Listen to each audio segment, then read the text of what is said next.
அண்ணா எனக்காக நீ இவ்வளோ பெரிய பார்ட்டி ரெடி பண்ணணும்னு நினைக்கவே இல்லைண்ணா. எனக்கு ரொம்ப சந்தோஷண்ணே, ரொம்ப சந்தோஷண்ணே.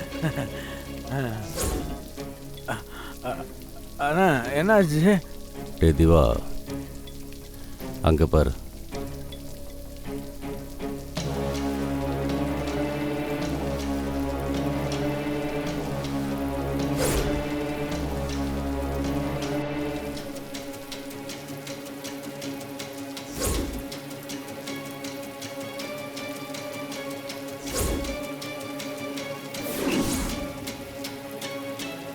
பாத்தீங்களாண்ணே,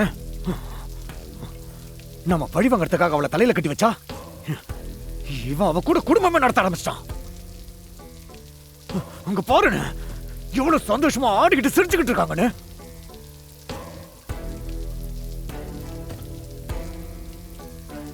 டேய், இதுக்கப்புறம் இவங்களை விட்டா சரி வராது. போகிற போக்க பார்த்தா இவ அவனை நமக்கு எதிராக திருப்பி அவ சவால் விட்ட மாதிரி வீட்டையே நம்ம கிட்ட மீட்டுற போல. நீ சொன்னதுதான்டா சரி, 2 பேரையும் பிரிச்சிட வேண்டிதான். அப்படி பண்ணாதான் கரெக்டா இருக்குண்ணே.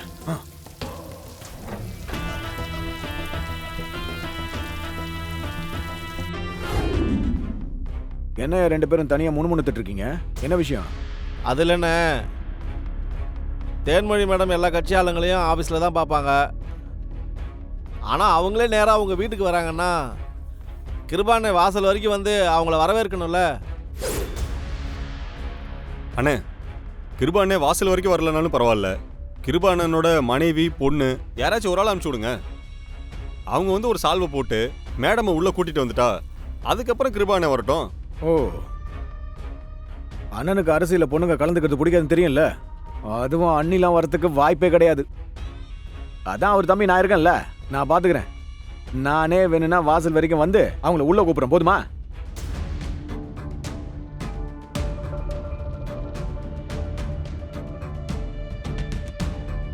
யோ என்ன? இல்லைண்ணே, கிருபாண்ணே கட்சிக்கு எவ்வளோ பணம் கொடுத்துருக்காரு, கட்சியில் ஒரு மரியாதைக்குரிய இடத்துல இருக்காரு. நீங்கள் அவர் தம்பி மட்டும்தானே, கட்சியில் ஒரு சாதாரண உறுப்பினர் தான். அதனால கிருபாண்ணனோட மனைவியோ அவர் பொண்ணோ வந்து அவங்கள வரவேற்றா கொஞ்சம் நல்லா இருக்கும். இந்நேரம் எலெக்ஷன் மட்டும் இல்லைன்னா உங்க 2 பேரும் இங்கேயே பொழந்துருக்கு. தவறியா, கிருபானெல்லாம் வந்து நின்று அவங்கள வரவேற்கணுன்ற அவசியம் இல்லை, புரியுதா? அவர் தம்பி நான் இருக்கேன்ல, நான் பார்த்துக்கிறேன். இல்லைண்ணே, அவங்கள பற்றி தெரியும்ல, தேன்மொழி மேடம் அதெல்லாம் எதிர்பார்ப்பாங்கண்ணே. ஹலோ, அவங்க எதிர்பார்க்குறாங்கன்றதுக்காக என் அண்ணெல்லாம் வந்து நிற்க முடியாது, புரியுதா? யோ, கிருபானனோட குணம் தெரியும்ல, அவருக்கு பொம்பளைங்களை பார்த்து கை கூப்பி வணக்கம் சொல்றதெல்லாம் சுத்தமா பிடிக்காது. அதுவும் இந்த தேன்மொழி மேடம் பண்ற பந்தாக்கெல்லாம் எங்க அண்ணனால இறங்கி வர முடியாது. அண்ணே, நீங்கள் சொல்கிறது எனக்கு புரியுதுண்ணே, ஆனால் கட்சியில் தேன்மொழி மேடத்துக்கு செல்வாக்கு ரொம்ப அதிகம். அவ்வளவு ஏன், நம்ம தலைவரே அந்த அம்மாவை தேனுன்னு தான் கூப்பிடுவாரு. அந்த அளவுக்கு தலைவருக்கு அவங்க ரொம்ப நெருக்கம். அது மட்டும் இல்லாம இந்த தடவை தேன்மொழி மேடத்தை எலெக்ஷன் வேலை பார்க்க சொல்லி இருக்கிறதுனால மேல் இடத்துல அவங்க கை ஓங்கி நிக்குதுன்னு. அதானே, டிரான்ஸ்ஃபர் சம்பந்தமா ஏற்கனவே உங்ககிட்ட கேட்டிருந்தேன். நீங்க கூட மேல் இடத்துல பேசுறேன்னு சொல்லியிருந்தீங்க. அதான் நீங்க கொஞ்சம் பேசி சிட்டிக்குள்ள ஒரு நல்ல ஸ்டேஷனா பார்த்து என்னை மாத்தி விட்டீங்கன்னா கொஞ்சம் வசதியா இருக்கும். நீங்க கொஞ்சம் மனசு வச்சீங்கன்னா கொஞ்சம் சீக்கிரம் நடக்கும். என்னையா சிட்டியில் போஸ்டிங் வாங்கி சேவ் பண்ண போறியா? கிடைக்கிற சில்லறைக்காக தானே பேசிட்டு இருக்க. அவன் சென்னை சிட்டியில் போஸ்டிங் வாங்குறதுக்கு கோடிக்கணக்கில் காசு கொடுத்துட்டு வாயை முடிட்டு வெயிட் பண்ணிட்டுருக்காங்க. நீ என்னடானா வாரத்தில் 4 நாள் வணக்கம் வச்சுட்டு ஓசிலேயே அந்த வேலையை முடிக்கலான்னு பார்க்குற இல்லை? ஆமாம், உன்கிட்ட அந்த நுங்கம்பாக்கம் ஆள் கலெக்ஷன் சொல்லியிருந்தனே, அதை விசாரிச்சியா?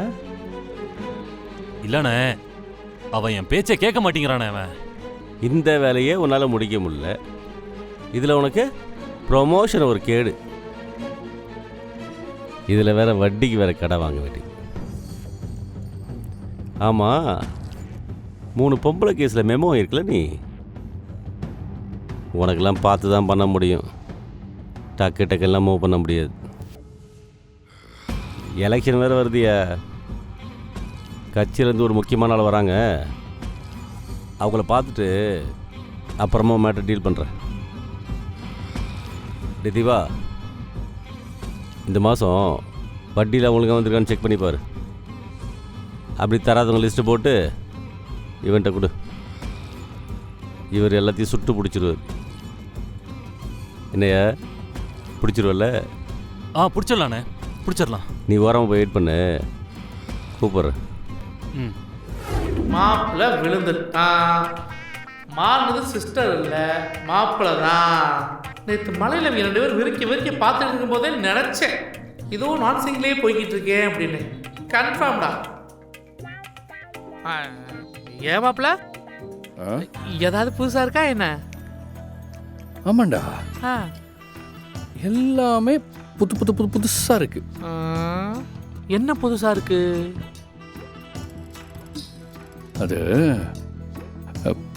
என்னோட வாழ்க்கையில் தடவையாக என்னோட பர்த்டே, அதாவது என் பிறந்தநாளை கொண்டாடி இருக்கேன்.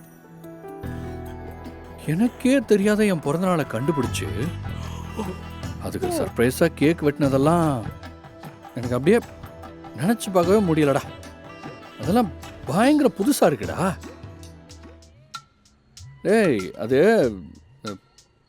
நேற்று 2 பேரும் எந்த கவலையும் இல்லாமல் மழையில் செம்ம ஆட்டம் ஆடிட்டோம். இப்பெல்லாம் அவன் என் மேலே காட்டுற அக்கறை எல்லாம் வேற மாதிரி. அதுவும் அன்னைக்கு போலீஸ் ஸ்டேஷனில் வந்து பிரச்சனை பண்ணி என்னை வெளியே கொண்டு வந்தா பாரு, அதெல்லாம் அப்படியே எனக்கு புதுசாக இருக்குடா. எனக்கும் புதுசாக தான் இருக்கு.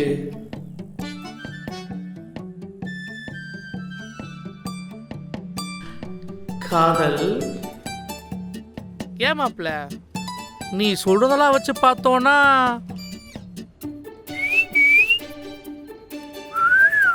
என்ன என்ன விழுந்துட்ட போலையே. எங்கடா, நான் நல்லா தானே உட்காந்துட்டு இருக்கேன். ஐயோ, அதான்டா, காதல்ல விழுந்துட்டடா.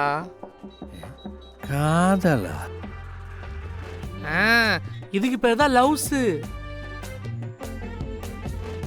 எனக்கு என்னமோ என் சிஸ்டர் மேல உனக்கு லவ் வந்துருச்சோன்னு தோணுது. சும்மாடா, நீ ஏன் ஏதாவது சொல்லிட்டு? அப்படிலாம் ஒன்றும் கிடையாது.